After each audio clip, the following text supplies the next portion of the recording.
Good afternoon, কেমন আছেন সবাই? আজকের বিকেলটা এভাবেই কেটে গেল। আজ অনার্স দ্বিতীয় বর্ষের ফাইনাল পরীক্ষা ছিল, সেটা ডিউটি ছিল 4 ঘন্টা। ডিউটি শেষ করে আমরা খাতা জমা দিয়ে দিলাম, তারপর চলে আসলাম। আমাদের খাতা বিজ্ঞান ভবনেই জমা দিতে হয়, এই আর কি। বিকেলবেলা কলেজের পরিবেশ আরও বেশি সুন্দর থাকে, মাশাআল্লাহ। পাহাড়ি একটা পরিবেশ, খুবই শান্ত, শীতকালের মতো উপভোগ করতেছি।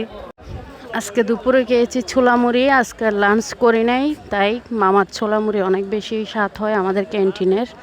ওটা করেই ডিউটি করছিলাম, বাচ্চাদের চিন্তা করতেছিলাম, এই আর কি। ভালো থাকবেন সবাই, দোয়া করবেন। আল্লাহ হাফেজ।